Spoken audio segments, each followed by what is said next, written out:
how quickly y'all niggas forget. What am I talking about? Over a year ago, a real nigga died in cold blood. That's right, my nigga Harambe.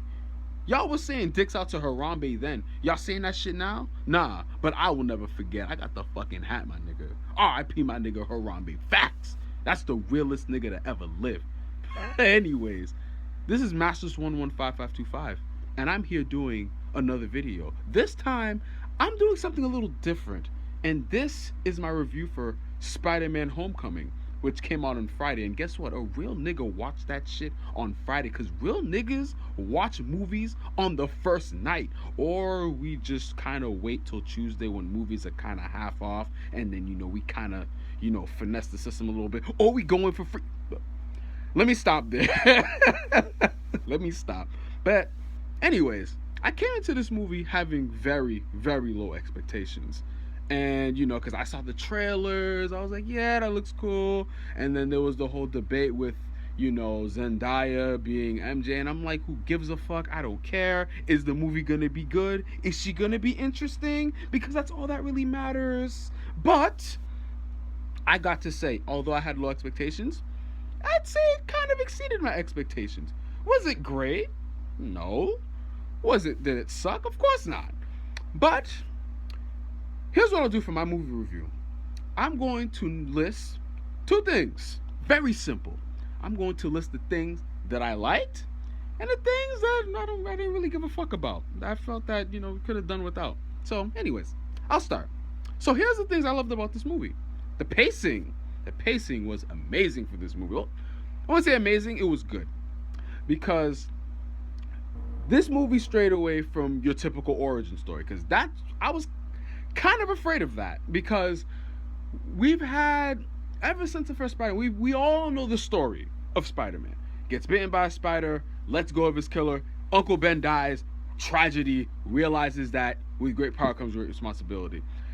They did not even bother, obviously, they hinted at it throughout the movie, saying, oh, Uncle May, is going through a tough time. Because if you're a dumbass, we all know what that meant. We all know that Uncle Ben gets murked. And this basically is pretty much the origin of Spider-Man. So I really enjoyed that aspect. But at the same time, it also helped give you a better idea of Peter Parker's world. It lets you know, it really lets you know, and it really puts into your brain that although he has this great power, and although, he could potentially be one of the greatest heroes to ever live, he is a kid and there is a lot to learn. And it is apparent throughout this movie, because I'll tell you this, Peter Parker / Spider-Man, he gets his ass whooped a lot in this movie. And it was to be expected, because that shit makes no sense. Fucking a 15-year-old kid that just got his powers pretty much like, I don't know, maybe a year ago, maybe a little less. Freaking Onin? No!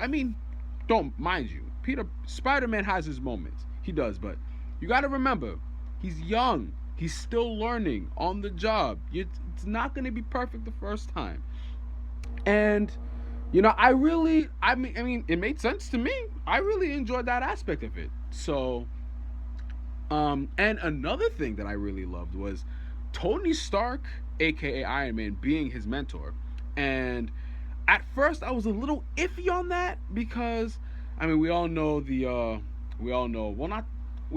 situation, considering Robert Downey Jr. and Iron Man 4. So I was kind of afraid they were going to try to make this kind of like an Iron Man 4, because it's not really beneficial if he's going to come back.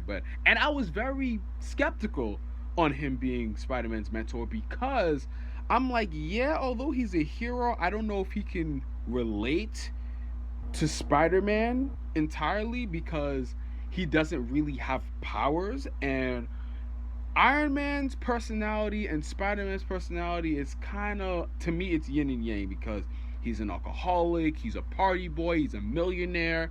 And Peter Parker, he's, I wouldn't say poor, but he's like a little below middle class. He's struggling, he's trying to, He's trying to do school, support his aunt, and then just yeah, it's just like I don't know how like he could be a great mentor when he can't really relate to him entirely on that level. But not only did that aspect work, it Stark was almost like a father figure to him in that movie, which made sense because it's like his uncle died, who Peter Parker basically looked at Uncle Ben as his father pretty much, and Tony Stark, he had a rough childhood growing up, and basically his father, although he was there, but correct me if I'm wrong, but I think he was more of like a worker, and so like his father didn't really pay too much attention to him, something like that. But yeah, that was a really good. I thought that was really good, and that I really felt that this made this movie relatable to me. Anyways, um, so yeah, that aspect of it was really good, and yeah, Vulture was actually not corny in this movie because I used to watch the '90s cartoons of Spider-Man and even some of the newer iterations like Spectacular Spider-Man. I don't remember if Vulture was in that one, but to me, Vulture was fucking corny.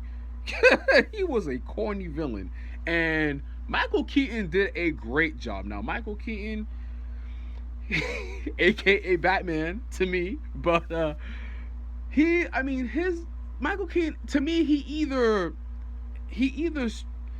does a really good job or he leaves me asking for more. Birdman is a great example. I did not like that movie. People love that movie, but that's neither here nor there. But Michael Keaton was a very good villain, was a very good Vulture in this movie, and it actually, I love the fact that they made Vulture very relatable.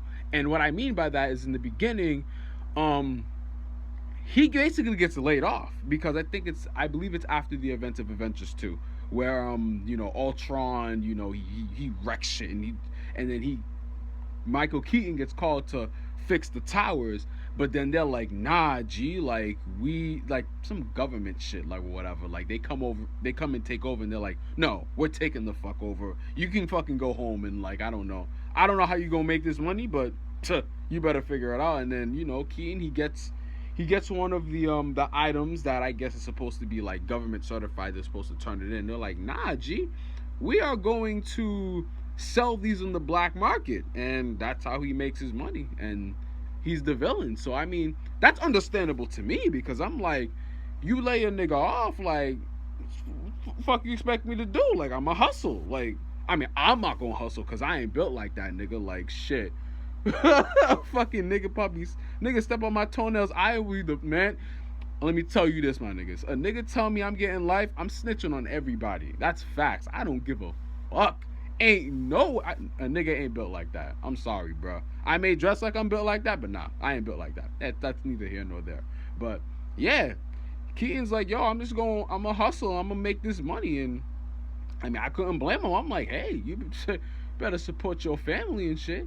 So, another thing, well, of course, with the review is going to be spoilers. So, another thing, I love the plot twist. I love the plot twist that they made Peter's love interest, the daughter of Vulture, which I did not fucking see coming. I thought that was a very good twist because before then, the movie was good, but then it brought it a little bit above that because that made it personal for Peter Parker because although Vulture was like the villain of the movie, it wasn't really personal. And I loved that they did that. I was like, that is a good plot twist. That was really good. So, yeah, that's all the things that I liked about it. And now we're going to get into the bad, but there's not really a lot of bad about this movie. And one of the things that, me and my girl, we discussed, and that actually kind of like bothered me a little bit. It was like, how the hell did these engineers turn into like fucking mad scientists in like in 8 years? Like that shit made no fucking sense. Mind you, like I said, it was 8 years, but even before those 8 years, like there was a nigga fucking playing with the freaking with the like one of Ultron's like technological thingies. I'm like, nigga, that makes no fucking sense, my nigga. That's like me. I figured out how to do surgery on a frog, and then in 8 years, I become a psychological surgeon. Like, nigga, what? Nigga, no, that doesn't work that way, bro. Like that shit made absolutely no fucking sense, bro. And I was just like, bro, like, no, no, that did not make sense. So that's one thing. Another thing, the it's a very minor but not that big a deal. That bully Frank, he was annoying. Like, he was just meh. Like, he was meh. Like, I mean, they tried, because I know Peter Parker had bullies. I know that from the 90s cartoon, obviously the movies. But that bully didn't even feel like a bully. Like, he was just, I mean, he would say things like Peter Parker and blah, blah, blah. But, man, if I was Peter Parker, I'm like, nigga, if you don't shut the fuck up, nigga, I'm fucking Spider-Man, bruh. I'll kick your ass. Man. Not here nor there. That's one thing I didn't like. And what else did I not like? Yeah, I think that's it. It wasn't much I didn't like about it. And characters, they were okay. Like, they were alright. I mean, they weren't really all that interesting. I mean, the nerd, like the big tubby one, I forgot his name. He was meh.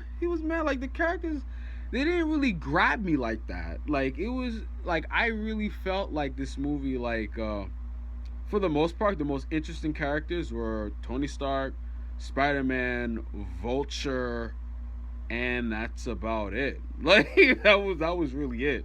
And and why the hell is Aunt May young? Like, I was expecting this old lady to be incontinent and shit, can't even like hold her shit bag or whatever, and you have her fucking looking mildly attractive. I was like, nigga, what? Like, what? No, what's going on? Bring old Aunt May back. Why we gotta make Aunt May look sexy? She ain't gotta look sexy. My Aunt May is old as fuck. Stop it. Stop it. Anyways, but yeah, that's about it. Can't even fucking speak. But that's about it. If I was to rate this movie, I'd give it about an 8 out of 10. It's a pretty good movie. I don't really have any real complaints except for those minor annoyances to me. So, anyways, that's my review for Spider-Man Homecoming. If you like the video, rate, comment, subscribe, like. I mean, because, real niggas don't die, and that's facts. Shit. Anyways, that's it, my nigga. R.I.P. Harambe. I'm out.